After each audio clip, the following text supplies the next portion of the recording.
Qui est Jeffrey Epstein? Pourquoi c'est si important qu'on ait enfin accès aux Epstein Documents? Jeffrey Epstein. Jeffrey Epstein a fait sa fortune d'une façon très nébuleuse. Il est devenu milliardaire soudainement, sans qu'on sache vraiment comment, dans les années 90. Il s'est mis à être très impliqué auprès de l'élite. Et il y a eu ses premières accusations en 2005, mais ça a été étouffé. Finalement, en 2008, il a été arrêté, mais il n'a pas vraiment purgé aucune peine. Visiblement, il y avait des gens hauts dans les sphères du pouvoir qui étaient capables d'étouffer l'affaire. Et c'est en 2019 qu'il a été arrêté à New York, en juillet 2019, et il devait avoir un procès qui n'a jamais eu lieu. Pourquoi? Parce qu'il est mort un mois plus tard dans sa cellule où il était supposé être sous haute surveillance. Donc, on peut dire que c'est dans des circonstances très douteuses. Il y a beaucoup de gens qui ne croient pas à son suicide, qui pensent plus que c'est un meurtre. Même son propre frère dit que c'est un meurtre suite à l'autopsie qui a eu lieu. Pourquoi on ne sait pas encore 6 ans plus tard qui était Jeffrey Epstein? C'est parce qu'il faisait partie d'un réseau pédocriminel, un réseau de trafic humain où plusieurs jeunes personnes étaient trafiquées à des fins sexuelles. Et c'était une grande opération de chantage, comme on dit en anglais, blackmail. Donc, il y avait des caméras partout sur son île, partout dans ses maisons, partout sur son jet, surnommé le Lolita Express. Et si les gens s'adonnaient à des activités illégales, ça pouvait être utilisé contre eux ensuite pour les faire chanter et avoir un peu les faveurs qu'ils désirent au sein du gouvernement ou au sein de n'importe quelle autre firme qui a beaucoup de pouvoir dans la société, pas juste aux États-Unis, mais vraiment à l'international. Ce qu'on sait, c'est qu'il y a beaucoup de noms influents qui étaient très proches de Jeffrey Epstein et donc, selon plusieurs, qui devaient participer d'une certaine façon à son réseau de chantage et de trafic sexuel, dont les Clinton. Par exemple, Bill Clinton a été 26 fois sur le Lolita Express en 2001 et 2003. Parce qu'on a eu accès aux enregistrements de vol. Et on sait aussi que Trump, il serait allé, par contre, le nombre de fois n'est pas tellement clair, mais on sait au moins une fois en 1997. D'ailleurs, Trump ne l'a pas démenti, il nous a donné plus de contexte. On sait aussi que Prince Andrew aurait été sur le Lolita Express et d'autres personnalités publiques comme Chris Tucker, Kevin Spacey, Naomi Campbell, etc., etc. Ce n'est pas parce qu'on a été sur son avion qu'on a forcément violé des enfants. OK? C'est pas parce qu'on a été pris en photo avec sa complice Ghislaine Maxwell qu'on faisait partie de ce recrutement d'enfants à des fins de commerce sexuel. Cependant, ce que nous, on exige, le public, c'est qu'enfin les noms soient sortis et que des accusations soient faites. Parce que nous savons qu'en 2019, quand il a été arrêté, sa maison à New York a été fouillée de fond en comble et on a saisi plein de vidéos. Et on aimerait savoir qu'est-ce qu'il y avait sur ces vidéos-là, parce que certainement qu'il y avait des gens très influents qui étaient filmés en train de faire des choses illicites. Et c'est troublant de savoir que ces gens-là sont encore libres, sans aucune répercussion, sans aucun procès contre eux, et qu'il n'y a rien qui sort. On les attendait, ces documents. On les attend toujours, parce que Pam Bondi a dit à Fox News que ça allait sortir demain. You said last week that you have the Epstein files on your desk. When can we see them, and what's taking so long to release them?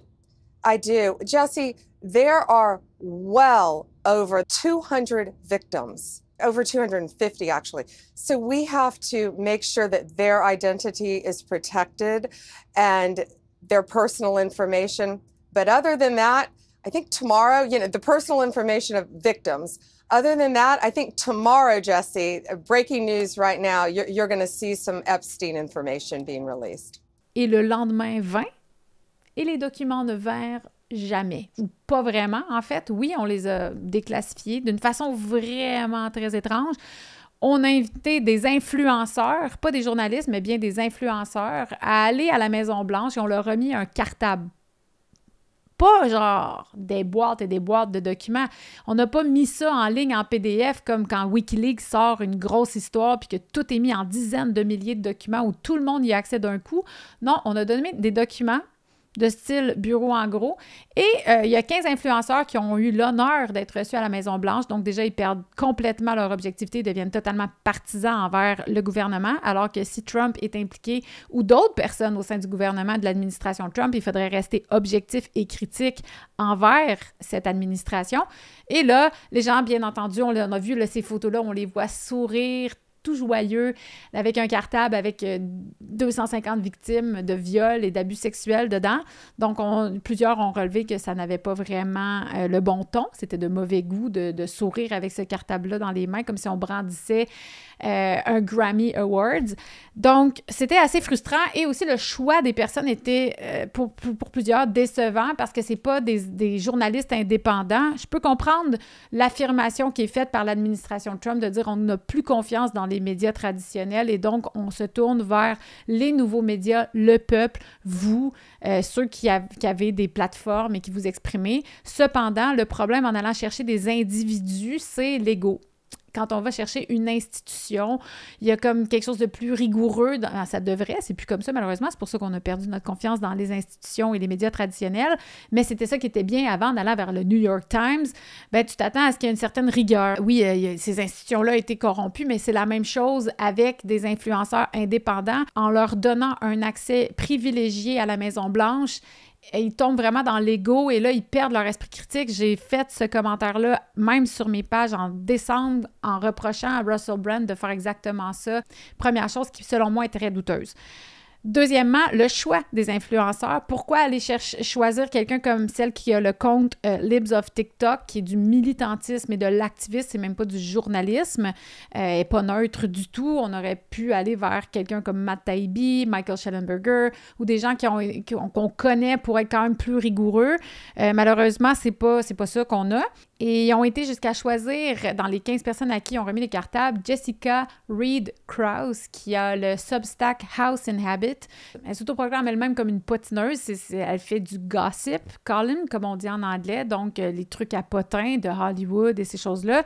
Alors, ce n'est pas forcément ce qu'on appellerait du journalisme de fond rigoureux, du journalisme d'enquête. C'est cette même personne qui s'est montrée en photo avec un chandail écrit « Free Ghislaine » pendant le procès de Ghislaine Maxwell. Oui, parce qu'elle supporte Ghislaine Maxwell. Pour des gens comme nous qui attendons la vérité, de voir le choix des personnes qui a été fait, c'est vraiment dérangeant. D'ailleurs, elle l'a dit elle-même à plusieurs reprises qu'elle supportait Ghislaine Maxwell parce qu'elle considère que c'est injuste que cette femme purge 20 ans de prison alors qu'il n'y a aucun homme qui a été accusé. Moi, j'irais jusqu'à dire que c'est injuste qu'aucun des hommes qui étaient coupables d'avoir profité de ce trafic sexuel-là ne soit pas accusée. Je vois pas pourquoi c'est injuste qu'elle le soit. Elle est quand même, si elle a été jugée comme coupable, c'est parce qu'elle a contribué à ce que des jeunes personnes se fassent violer. Donc, je vois pas pourquoi on aurait un chandail Free Ghislaine. Elle a même dit, et c'est dans un de ses articles sur le Substack, si Ghislaine est une méchante personne, je m'ennuie. Mais si elle est quoi que ce soit d'autre, je veux tout savoir à propos d'elle. Donc, elle cherchait déjà cet angle-là. Mais c'est ennuyant qu'elle soit juste evil. C'est bien plus intéressant de trouver une autre trame narrative pour la dépeindre et avoir probablement plus de clics sur son Substack. Pourquoi cette personne-là se retrouve avec le cartable? On le sait pas trop, mais c'est frustrant. Et en plus, ce cartable, il est hautement caviardé. Il n'y a pratiquement rien de nouveau. En fait, il n'y a rien de nouveau là-dedans. Tous ceux qui suivent l'histoire depuis des années connaissaient tout ce qui a été sorti là-dedans. Donc, c'est vraiment choquant parce qu'on se rappelle que Pam Bondi nous avait dit « ça va être choquant ». Elle nous annonçait une bombe. What you're going to see, hopefully tomorrow, is a lot of flight logs, a lot of names, a lot of information, but it's pretty sick what that man did. Okay, well, along with his co-defendant. Alors, pourquoi la bombe ne vient pas et pourquoi elle avait 200 pages sur son bureau? Et elle disait, je vais les déclassifier demain. Pourquoi après, elle nous dit, le FBI m'a caché des milliers de documents, puis là, elle montre que le FBI est corrompu. Bon, on m'a dit, certaines personnes m'ont dit, c'est parce que ça fait partie de la stratégie de mettre en lumière que le FBI est corrompu et n'aide même pas l'administration Trump dans son travail. Mais pourquoi donc elle a annoncé des bombes? Elle disait déjà qu'elle les avait sur son bureau, ces bombes-là, et là, ils sortent caviardés, puis il n'y a rien. Il y a des gens qui sont quand même protégés, qui sont des criminels en ce moment. Donc, selon moi, c'est totalement insatisfaisant. Est-ce que l'administration Trump va révéler l'entièreté des documents à propos de Jeffrey Epstein? Selon moi, non, parce qu'ils ont tout intérêt à protéger les liens de criminalité avec Israël et avec un réseau international criminalisé qui fait du trafic humain. Probablement qu'il va y avoir des têtes qui vont tomber, mais le réseau, la structure criminalisée dans les élites, elle ne tombera pas, selon moi, avec une déclassification majeure des documents d'Epstein parce qu'il y a encore trop de gens en position d'autorité qui protègent leurs arrières.